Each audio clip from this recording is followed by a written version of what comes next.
I remember right after Spawn broke up, how I felt lost. I felt like, what am I going to do with my time, my energy? Spawn, hip hop, writing, performing, that had been such a big part of my life for so long. I wasn't quite sure what I was going to do. Um, you know, of course, I had a great job. Thank God for that.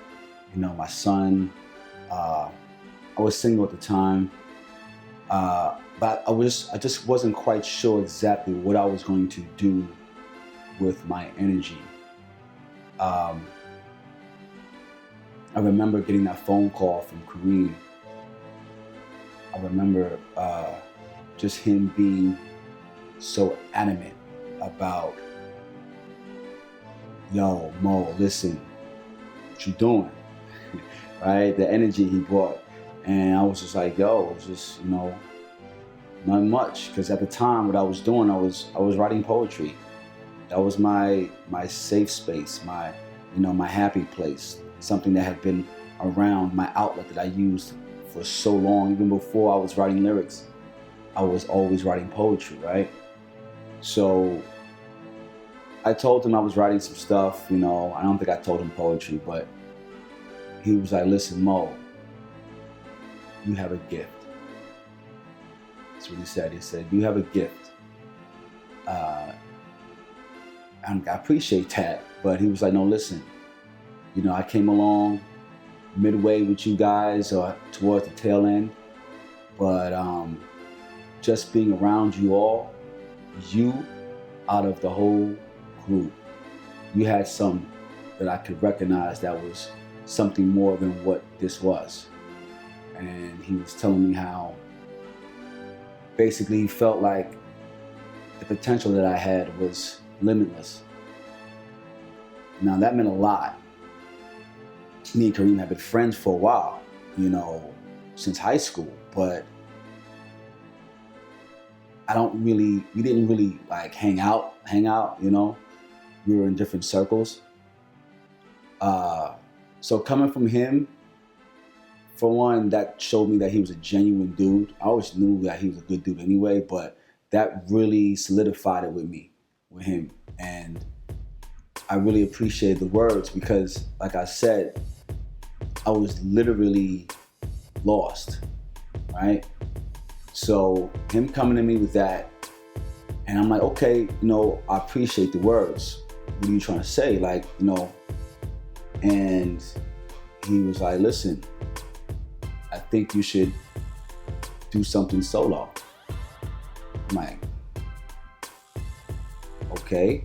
Now, I've never been solo. I was convinced to write rhymes by one of the members of Spawn. My man, so I was always a group guy, all for one for all.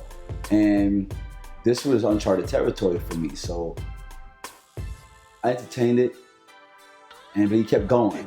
He's a salesman. He kept going. He was like, yo, listen, I'm a producer, I got the beats, right? You know this. I got some tracks.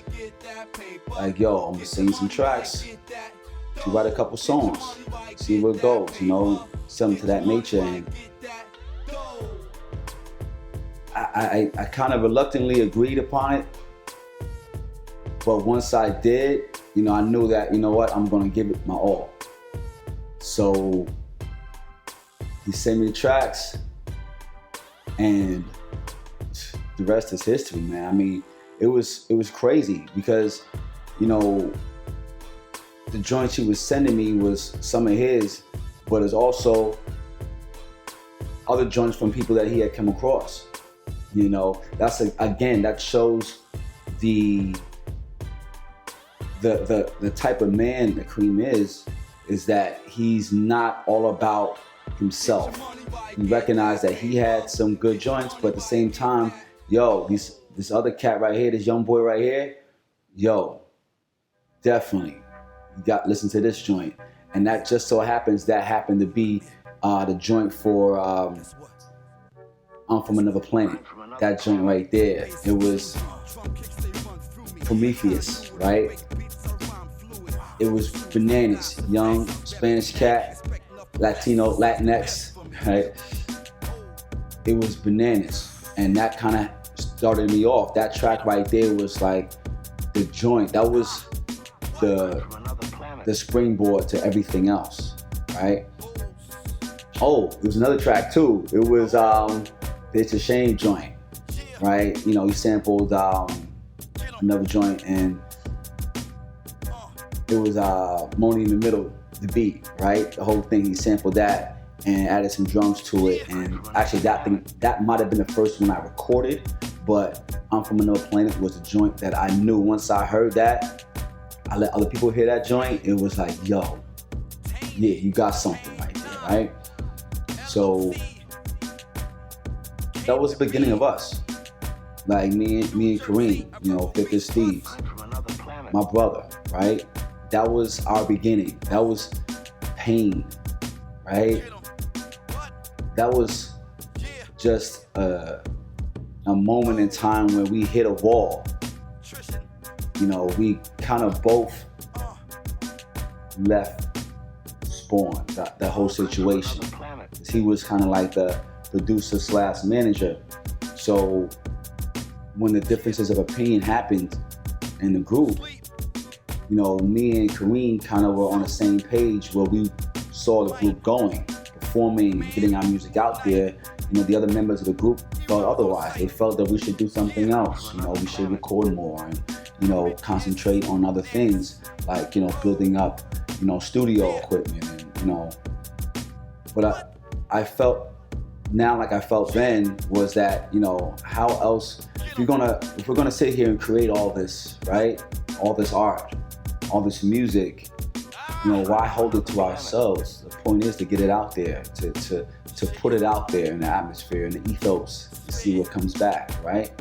How else will we know if what we're doing is worth, you know, us being able to get to those heights that we look forward to being at, you know, this. So Karim and I embarked on this journey. That was the moment. That was the moment where it all began. For me and him, for Paine Artistry, Paine Entertainment was for a second, you know. But yeah, Paine, my last name and his last name fused together, right? And that's where it began. That's where we began to own our struggle. And the rest is history. Here we are, continuing to this day, owning our struggle.